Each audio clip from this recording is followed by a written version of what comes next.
Do you or does your company want to contribute to improving the food safety and security of one of the major staple foods in the world? Well, then you came to the right place, because today we are talking about cassava with Professor Obadina. He is a lecturer and researcher at the Department of Food Science and Technology at the Federal University of Agriculture in Abeokuta in the Ogun state of Nigeria. And Nigeria, of course, is an African country in the west of Africa, the western part of Africa. And for the past 20 years, Professor Obadina has been doing research on food safety related to major staple food products like cassava in Nigeria and by extension in the sub-Saharan Africa region. This work earned him the position of a professor of food safety and biotechnology. He is here today to talk about his project and to hopefully motivate you and inspire you to contribute to this important work. Professor Obadina, I hope I pronounced your name correctly. Absolutely, you're correct. Can you tell us a bit about what exactly you have been doing in your field of research concerning these staple foods in Africa? My research over the years have centered on how to improve the safety challenges of food within the region and also within the continent of Africa. My research have made me to have various interactions with different stakeholders within the food chain. I've worked on traditionally processed foods within the continent, among which cassava products happen to be a major one, because this is a major staple food in the region and in most parts of sub-Saharan African countries. So what is the problem with the safety of producing and consuming cassava? This crop can be dangerous when improperly processed. So it's not that cassava is dangerous, but if it is improperly processed, due to the presence of a chemical in it that is called cyanogenic glycosides, which can produce cyanide, and that cyanide is toxic when consumed. Over the years, improper processing of cassava has led to several health problems, including acute cyanide poisoning, chronic cyanide toxicity, and neurological conditions, just as what is termed as konzo. And this konzo is a form of paralysis. In Nigeria, these challenges mentioned have been overcome to a large extent because of the type of or method of processing of cassava roots. That is one. Another way that Nigeria as a country have been able to overcome this challenge is also as a result of the species of cassava roots that is made available for planting. For cassava, we have two major different types. There's the one that is called the bitter cassava, and there's another one that is called sweet cassava. The bitter cassava has a lot of this toxic chemical that is called cyanogenic glycoside in it, whereas the sweet one has lower concentration of this chemical. The effects can be really devastating. It can occur even weeks after consumption, so many might not even be aware that the origin of the disease and the paralyzing effects on mostly children is related to cassava. Now, can you tell me what the relation is, the correlation between safe or unsafe cassava and the production or the preparation of that staple food? I think there is a correlation there, isn't there? The method of processing that normally helps in reducing this chemical in cassava is one, depending on how the cassava is processed in terms of peeling, because we have a large proportion of the cyanogenic glycoside situated on the outer part that the peel is covering. Another way is the breaking down of the tuber into smaller particles, which make it easily to extract this chemical, which is water soluble, out of the cassava roots. And another way, which is majorly one of the methods that helps to reduce a lot of this chemical in the cassava, is fermentation. During fermentation, a lot of this chemical goes into the water for fermentation and also goes to the water when the water is being drained from the fermented cassava. And to also say that in Nigeria, most people, in fact majority, don't consume cassava raw. It is processed. And one of the major methods of processing cassava is through the application of heat, high temperature, which can be frying, which can be drying, which can be cooking. So this chemical that we're talking about is heat labor. It goes with the heat. So these are the different methods of processing that have been used and that has been used, that is still continuing to be used in Nigeria community, that has helped in reducing this challenge of toxicity in cassava products. Could you share with us an example of a quite recent outbreak of konzo in the sub-Saharan African region? So we still have some countries in Africa that still face the challenge of these casualties due to unsafe cassava processing method. One of these countries is Democratic Republic of Congo, DRC. Several major konzo outbreaks, which is a form of paralysis, have been recorded in this country. In the 80s and 90s, thousands of cases of konzo were reported due to poorly processed cassava during times of food scarcity. When there is scarcity of food, people don't take the time to follow the major protective way of processing this crop, because they need food. They do the processing in a way that do not support the total removal of the cyanogenic glycoside in the product. In fact, thousands of cases of konzo have been recorded with many children affected. If you go to Google and type in konzo outbreaks in Democratic Republic of Congo, you will see a lot of pictures, images of these innocent children affected with this challenge of konzo, which is, as I said, a form of paralysis.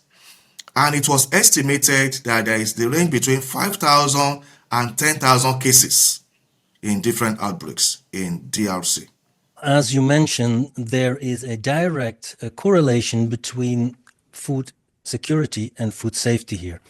Because if there's not enough cassava or not enough food in general, people just don't have a choice. They will eat cassava that is unsafe. So that is why, of course, we at FSSF decided to promote your specific project, because it's about food safety and food security. And it's also a scientifically proven method that you follow. Can you tell us a bit about how you approach this project of yours to improve the situation from a scientific perspective? As scientists, we all know that for policies to be formed, there is need for data. Policy is data driven. So this is very important. But to also say that in the continent of Africa, this is one of the major challenges that we face. We don't have enough data to back up many of these challenges, especially the public health challenges. Why? One, most of the people in this part of the world do not go to the hospital to when they have challenges. Many of them are not well informed. Many of them believe that they can use their own traditional ways of tackling their health challenges. But researchers, scientists are doing a lot of work on the field to get data, and these data are being published in scientific outputs or journals. So the data that I've just provided about the estimated outbreaks of konzo in DRC are data available online. Okay, so but for our own research, the concept of our work is that there's need to have a baseline data, which we are going to be involved in, to know what is the status of this challenge in different countries that previous publications have shown. So we are not going to cover all the countries in Africa. We're going to base our research on the already identified countries that we have data for. So we're going to start with baseline data to get this information and to also try to categorize in terms of age, okay, and geographic locations. So after that, the intervention that the project want to bring in will now follow. And after the intervention, we're also going to do another data-driven exercise to see how the intervention has affected positively on the initial baseline data that we have generated. Thank you. That sounds like an approach that makes sense scientifically. So let's move on to the project itself and to the different phases of the project that you have determined and that you have presented to us, and the related financial needs to enter those new phases of your project. But before we do that, are there any other countries in that region that could benefit from your research? And what are the relationships between that deficiency of food and, for example, climate change? Apart from DRC, we also have Mozambique and Tanzania, which are also African countries. Sporadic cases have been reported in these two countries as well, and their own cases were linked to period of drought or conflict, when the populations are forced to rely heavily on improperly processed cassava products. Lots of reasons to support your project. Before we enter into the details on the different phases and financial needs for each phase of your project, what is the overall goal, the major goal, the point at the horizon that you navigate towards? The major objective for the project is to enhance the safety, nutritional quality, and productivity of safe cassava varieties. That is overall.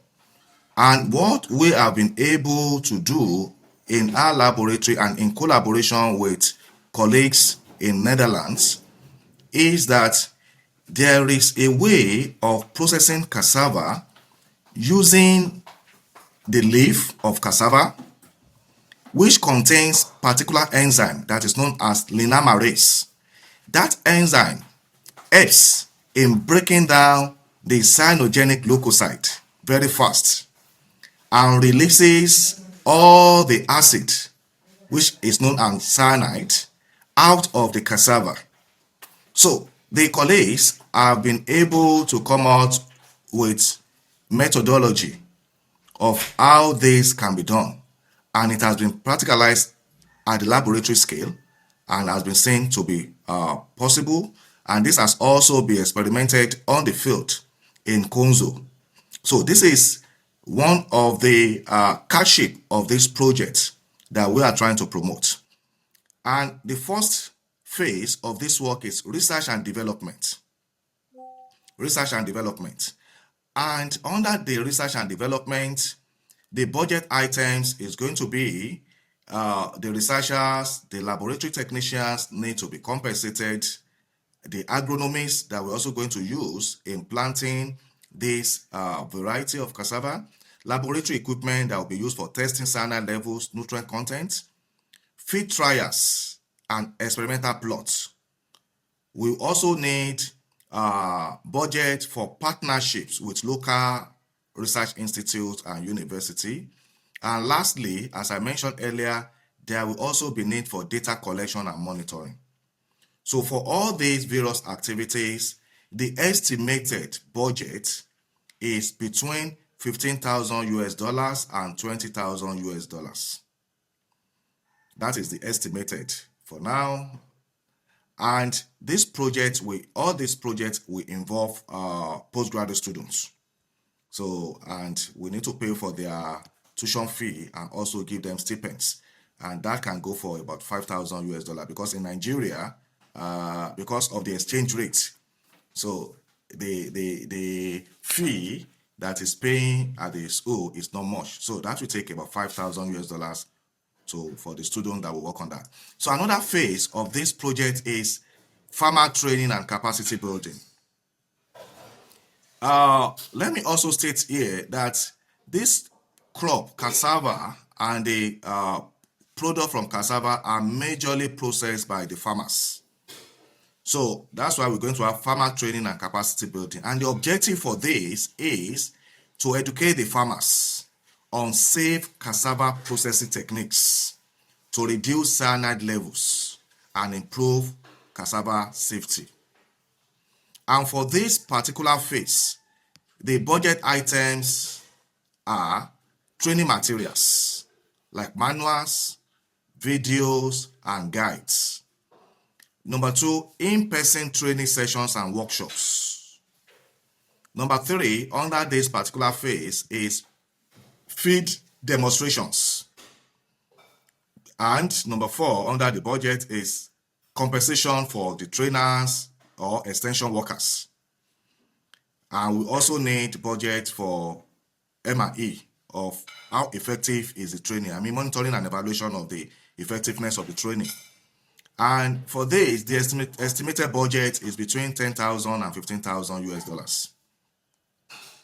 Another phase for this cassava safe project, which is very key, is the processing technology and equipment. So the equipment need in processing these safe products. And the objective under this phase is to equip the farmers and cooperatives because we can't get the equipment for all the farmers. So we are planning to have cooperatives like up of these farmers coming together using the same equipment for their production and processing. So the major objective, as I mentioned, is to equip the farmers and cooperatives with tools and machinery to process cassava safely and efficiently. And the budget for this will cover the equipment which are cassava grating machine, cassava pressing, and drying machines. And we're also going to have distribution and maintenance of this equipment, technical support for users, and establishment of processing centers in key regions. Those regions that we are able to identify after the baseline data survey. So these are the regions that we're going to establish some of these processing centers as a case study. And the estimated budget for this is between 35,000 US dollars and 40,000 US dollars. And this also depends on the number of processing centers that we want to start working with. And the fund will also determine that. Depending on the fund, this will determine the number of processing centers that we can have as case study. Another phase under this, which is the last phase for this cassava Safe Cassava project, is public health and awareness campaigns. Public health and awareness campaigns. And the objective of this phase is to raise awareness among consumers about the dangers of purely processed cassava and promote safer practices. So that is the last phase of this project. And this will involve media campaigns in radios, TV, social media, We're also going to have community outreach programs. We're going to print materials and distribution. And we are also thinking of having partnerships with local health organizations in order to be able to reach out to the expected people. And the rough estimate for this phase is between 5,000 and 6,500 USD. Between 5,000 and 6,500 US dollars. So that is that. Thank you. Thank you very much for this very transparent financial breakdown of the different phases of your project. And this is, of course, what we want to communicate to the potential donors out there, whether you are a private person who has a heart for food safety and security, or a company with a corporate responsibility agenda that fits this project, then please feel free to donate. Small amount, big amount, everyone who donates will be provided with feedback on the progress of each process and each project phase. So that's what makes FSSF projects unique. There's a direct link between the donors and the project owners, the volunteers on the ground doing the actual work. Thank you very much, Professor Obadina, for this interview. And of course, we are rooting to raise as many funds as possible to get your next phase of your important project going. And we will stay in touch and provide everyone with the necessary feedback and information. Thank you very much. Thank you.